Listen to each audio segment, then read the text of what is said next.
Et vous m'avez repris, vous avez raison, vous serez reçu par le Premier ministre et pas par le Président de la République. C'est peut-être d'ailleurs un sujet, on va venir dans un instant. Des scènes de guérilla en plein Paris, une préfecture incendiée au Puy-en-Velay, des violences contre les forces de l'ordre dans plusieurs grandes villes de France. Je continue, des boutiques pillées, des commerces éventrés. Quelle réponse attendez-vous désormais du gouvernement ? Mais d'ailleurs, d'abord, d'analyser correctement la crise. C'est une crise qui a surgi de façon subite, imprévue, mais qui n'est pas uniquement la crise du gouvernement, de la majorité du président de la République. C'est vous qui êtes aux responsabilités aujourd'hui. Oui, c'est à nous de trouver les solutions, mais la crise trouve ses origines dans le long et irrépressible déclassement de la France pendant 30 ans, dont nos oppositions portent la responsabilité. Ça s'est manifesté. Si, ça s'est manifesté. Vous pensez qu'on est aujourd'hui dans le temps de l'analyse ?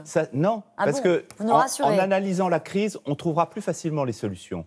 Ce qui s'est passé, c'est que les Français ont rejeté fermement les partis traditionnels. C'était l'expression politique de cette crise. Aujourd'hui, c'est une crise sociale qui montre que les Français ne veulent plus être dans une situation où continuellement on recule sur les services que l'État et la puissance publique est capable de leur donner. Je reformule ma question. Quelle réponse doit être apportée par votre majorité, le gouvernement, l'exécutif, qui est aux responsabilités aujourd'hui, dont on attend des réponses ? Alors, le cadre a été très bien fixé. C'est la fameuse concertation qui a été engagée par le Premier ministre jeudi et vendredi, qui va se poursuivre en recevant les forces politiques cette semaine. Ça sert à quoi ?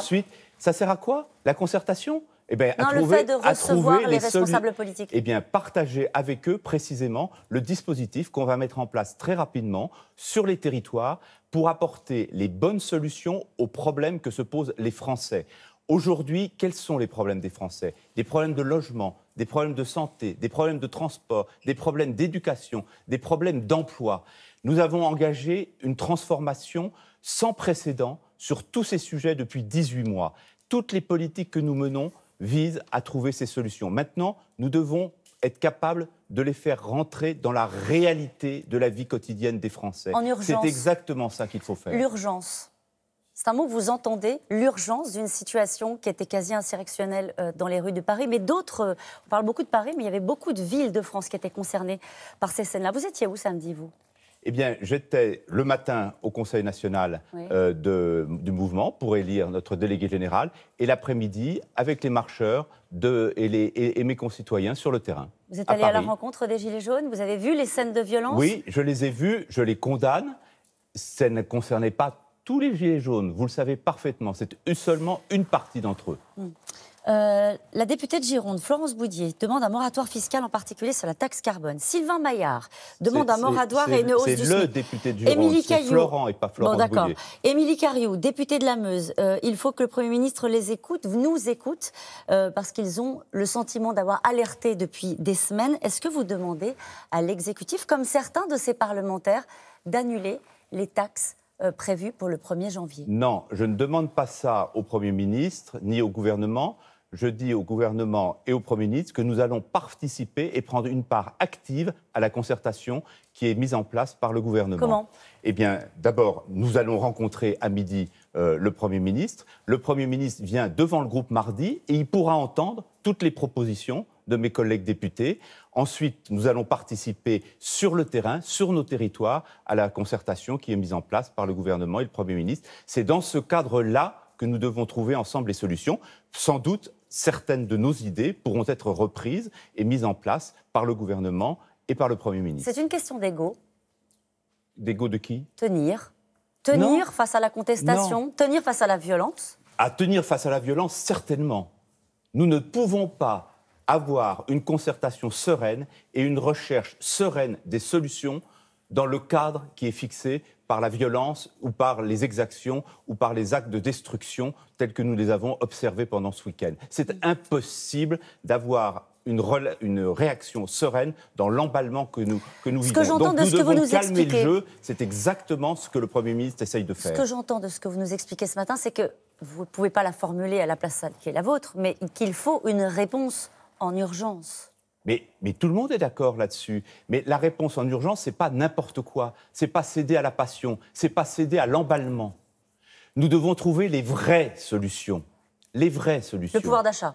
Le pouvoir d'achat est un aspect, mais vous savez, le pouvoir d'achat, il a baissé pendant 10 ans en France. Et il commence à augmenter cette année.